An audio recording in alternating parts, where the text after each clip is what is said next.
बोरी तांडा येथे 2 तलवारीसह एक आरोपी ताब्यात।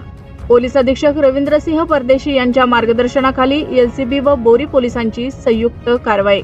परभणी जिल्ह्यातील गुन्हेगारी प्रवृत्तीच्या घटनांना आळा घालण्यासाठी पोलीस प्रशासन सातत्याने पावले उचलत असून जिल्हा पोलीस अधीक्षक रवींद्रसिंह परदेशी यांच्या मार्गदर्शनाखाली व स्थानिक गुन्हा शाखेचे पोलीस निरीक्षक विवेकानंद पाटील, बोरी पोलीस ठाण्याचे सहाय्यक पोलीस निरीक्षक सुनील गोपिनवार यांच्या आदेशाने स्थानिक गुन्हे शाखेच्या पथकाने व बोरी पोलिसांच्या संयुक्त कारवाई 2 तलवारीसह एक आरोपी ताब्यात घेतले आहे।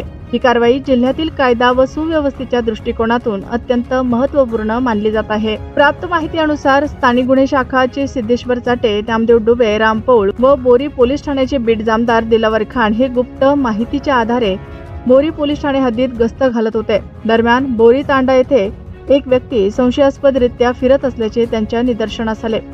पोलिसांनी त्यांच्या घराची झडती घेतली असता त्याच्याकडे 2 तलवारी आढळून आल्या।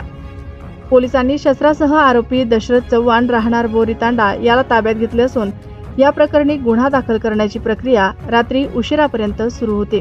या घटनेमुळे परिसरात काही काळ खळबळ उडाली होती, मात्र पोलिसांनी कारवाई करून संभाव्य गुन्हा टाळला।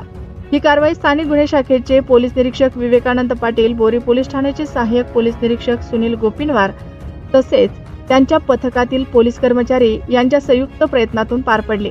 परभणी जिल्ह्यात अशा अवैध शस्त्रसाठ्याविरोधात कारवाई करत पोलीस प्रशासन गुन्हेगारी प्रवृत्तीच्या आळा घालण्यासाठी सज्ज असल्याचे या घटनेवरून पुन्हा एकदा स्पष्ट झाले आहे। पोलिसांनी जनतेला आवाहन केले आहे की कुठेही संशयास्पद हालचाली आढळल्यास तात्काळ पोलिसांना माहिती द्यावी, जेणेकरून वेळेवर कारवाई करून अनुचित घटना टाळता येईल।